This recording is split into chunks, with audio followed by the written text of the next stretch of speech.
Sylvie Chauchois, bonjour. Bonjour. Vous êtes la nouvelle directrice du Zénith Strasbourg Europe. Alors le Zénith tablait à son ouverture sur 400 000 spectateurs par an, 285 000 finalement en 2009, mais vous êtes satisfaite par ces chiffres?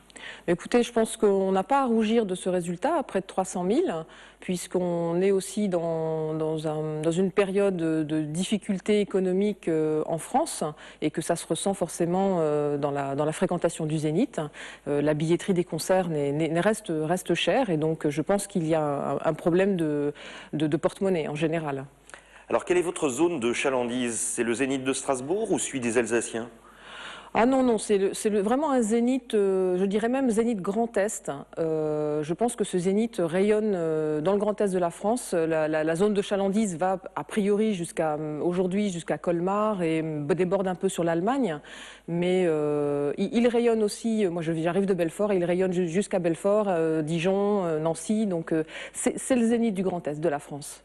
Alors la programmation est évidemment essentielle. En 2010, vous êtes optimiste, beaucoup de temps fort? Oui, on a une très belle programmation qui s'annonce avec, par exemple, Léonard Cohen, qu'il ne faut pas louper. Ce soir, on reçoit Lara Fabian. Indochine reviendra aussi prochainement. M va refaire une date. H tendrait tête de bois, le retour au mois de juin. Il y a une très belle programmation et il y a d'autres programmes qui arrivent prochainement, qui ne sont pas encore dévoilés. Je rappellerai aussi la magnifique comédie musicale de Mozart, fin février, qu'il ne faut absolument pas louper, qui sera là plusieurs jours au Zénith.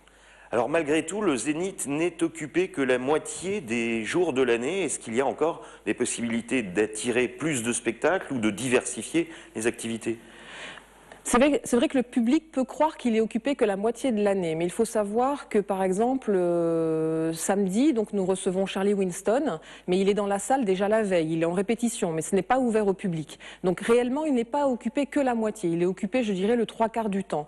Ensuite, on a des périodes aussi de travaux, de réaménagement, de nettoyage, qui nous permettent pas d'ouvrir. Et puis, peut-être qu'on peut aussi développer d'autres axes que je suis en train d'étudier pour faire venir un peu plus de monde dans le Zénith.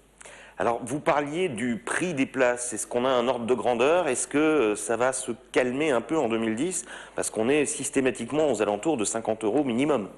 C'est vrai, c'est un problème. Les producteurs sont conscients de cette augmentation, de cette inflation de billetterie. Tout le monde veut mettre beaucoup de techniques dans les camions, hein, c'est simple, hein, et tout le monde veut garder quand même ses marges.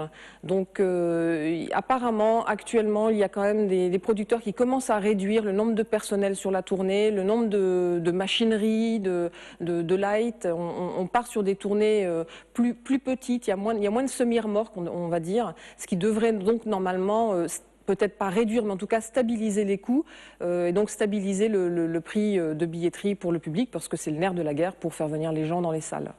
Alors malheureusement, on ne peut pas parler du Zénith Strasbourg Europe sans évoquer les problèmes de parking qui reviennent toujours. Une enquête interne a révélé que pour sortir de l'enceinte lors d'un gros concert, on peut dépasser l'heure. Est-ce qu'il y a des solutions en vue dans un proche avenir ?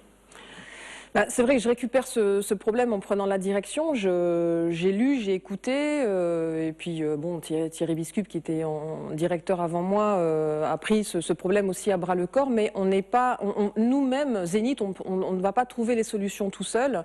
Je pense qu'il faut attendre les travaux qui sont donc prévus entre la VLIO et puis donc la mise en place du tram jusqu'au Zénith. Donc on parlait de 2012, de 2013 apparemment sur ces aménagements d'infrastructures autour du Zénith. Ça devrait permettre de désengorger les parkings, mais je dois souligner qu'aujourd'hui, entre donc le tram plus la navette bus avec la CTS, on a quand même solutionné un certain nombre de problèmes, on a quand même amélioré la sortie. Maintenant, c'est vrai qu'on est placé sur un goulet, il n'y a pas beaucoup de voies, donc moi je recommande aux personnes de venir plutôt que le transport en commun qui est en place aujourd'hui avec les bus et le tram.